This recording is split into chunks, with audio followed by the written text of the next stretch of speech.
All right, I'll continue. So, we'll try to get deeper into some kind of money talk. Well, I'll try to. So, we were talking in the beginning of the last video, we were talking about you finding your place and whatnot. That has a lot to do with the relevancy of money in your life. Money is almost bigger than the world. You know what I mean? Money in our world, on our planet, is like the equivalent of like 1,000 planet Earths. That's how big money is. Now, finding your place and knowing your niche, honestly, is a natural instinct, and it's one of the easiest things to come across and to do. Whenever we're talking about money, first you have to establish what kind of place that you're in and what you're doing. Right now, well, you know about me. I've talked about myself, and remember, you're never fixed in one place. The whole idea is that as you get older, you should be bettering yourself. You should have more age, more experience, and every following birthday, you should be better than the person you were on your previous birthday. Okay, pretty much how it is. So, and you know, that's a typical rule of life. People start off 12 years old, 13 years old, working at diners, delivering papers, working at some, you know what I mean? This is the kind of work that they do. You know what I mean? And then they become older, they're in university, they get a better part-time job, sometimes an office type of job, they start a career, and so on and so forth, right? Everybody typically gets better and makes more money as they go on.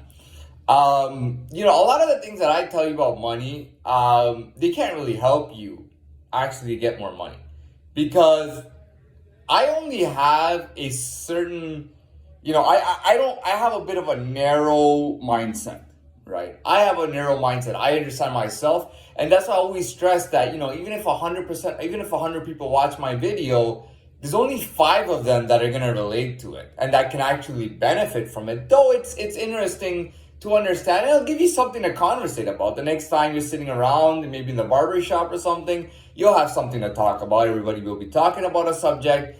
Money is the hottest subject that people talk about. If somebody's talking about the Russian-Ukraine war, you bring up money and watch everybody flip and say, dude, I know exactly what you're talking about. And then it creates a whole new conversation all based on money. Everybody is always talking in public or private about making money.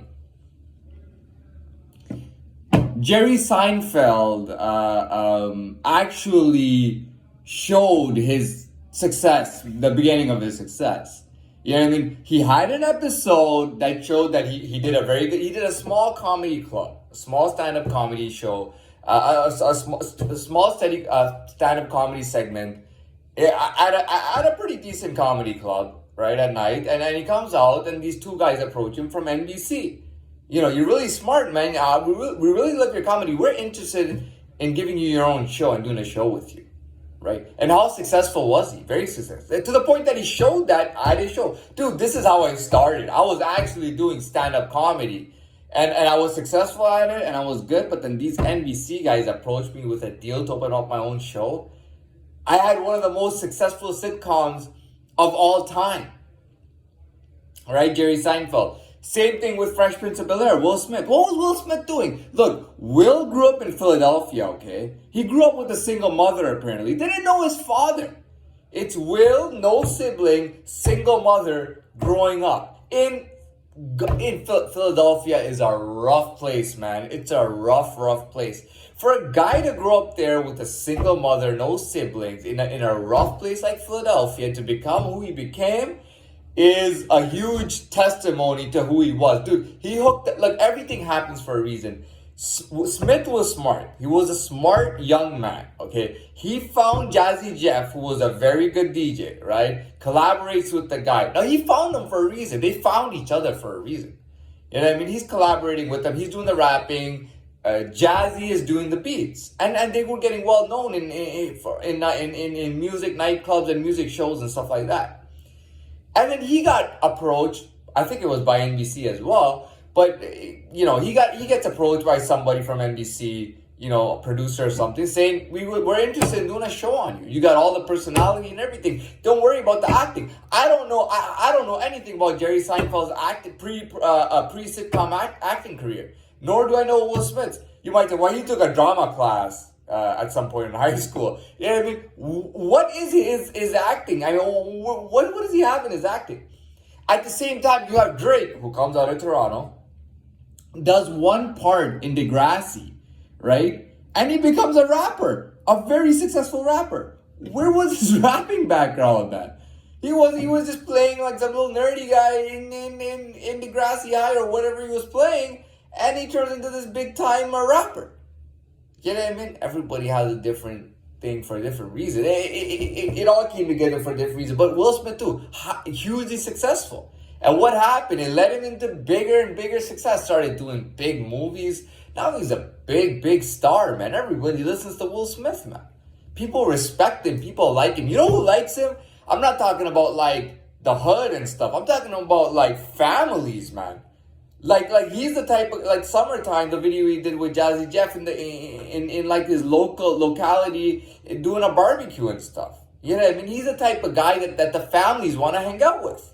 You know what I mean? Somebody can take their kids and feel comfortable around Will. He can bring their wife and kids and cousins and sisters and brothers, and all you see is like a 500 person family party, man. I mean, Will was the life of the party. I also. All those guys that were on there with him, they were all actors, man. They were all professional actors, man. Will had no acting experience, man. You see what I'm saying? The point is that they found their places and they made money within their lives. You know what I mean? Now, was Will the best money maker and the best trained? Did he take 1 million Masters of Business courses? No, he didn't do any of that. Was he the master of money making? No, he wasn't. Was he a hustler? No. Was he selling illegal drugs? No. He wasn't doing that. Did he own a strip club? No. You know what I mean? Where was his money? He said, no. He fit in where he fit in, and he was successful, and he did a good job. That's level for you. Say whatever you want about Will Smith. He's a high caliber guy. He's a high level guy. So is Jerry Seinfeld. So is Floyd Mayweather. So is Ronaldinho. You know what I mean? I've watched videos of Ronaldinho playing as a small child in like a really competitive league. Okay, indoor, and you just can't even believe it's happening. Those kids are so talented that he's playing with. They don't look it though, because they're playing with him, and he's not toying with them. He's just magnificence on an indoor soccer court. He's just magnificence. A guy of that level, everybody already knows that he's gonna be successful. Everybody already knows. You know what I mean? You see, a guy like Ronaldinho pre-soccer, right? He comes, kicks the ball around. Everybody thinks he's going to be a big success. They just see him kicking the ball around and they think he's going to be a big success. But he's just at level 1. If he stayed at level 1 his whole life, everybody would always think he's going to be a big success. Oh, one day he will be. Don't worry, give him 10 years, give him 40 years. He'll be successful. No. You see, you got to progress. You got to hit a high caliber, and you got to hit a high level. You can be around idiots and knuckleheads and total doofuses, male or female or whatever they are. Total fucking doofuses. You know what I mean? There are doofuses everywhere. You got to avoid those people. You know what I mean? When they come and talk to you to be friends with you, don't even associate with doofuses. You know what I mean? Don't associate with any of these doofuses. I don't even talk to some of these doofuses. There's at least 1 or 2 doofuses that I don't even want to talk to this doofus. I don't want to see him. I don't want to talk to him or her or whatever the fuck he is or she is. You know what I mean? They're just idiots, and they want you to be as idiotic and doofus as them so that they can be friends with you. They're just idiots, man. You know what I mean? You gotta avoid idiots like that. You know what I mean? But that is what it is. So everything was pretty self-explanatory. You know what? If you got caliber and you got level and you got it at like a serious amount, you will always find success. Yeah, man. Even if you don't make $100 million, but you might make $3 or $4 million. That's not bad. You know what I mean? You might make $3 or $4 million, but that's not bad at all, man. You could be 40 years old, 3 or 4 million is not bad at all. You can live a good life on $3 or $4 million, man. Not saying for the rest of your life, but with $3 or $4 million, you might have a good few years to live.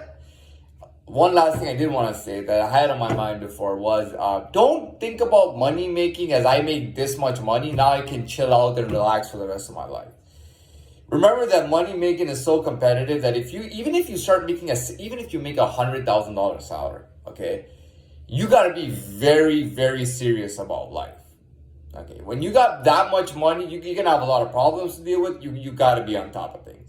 You gotta be you gotta have a high caliber. You gotta think of money as life, as lifestyle, as much as it is a job or something just to earn. You know what I mean? So I'm happy with what I did here. I'm done here. I'm gonna say good afternoon once again. And again, we're posting a money video.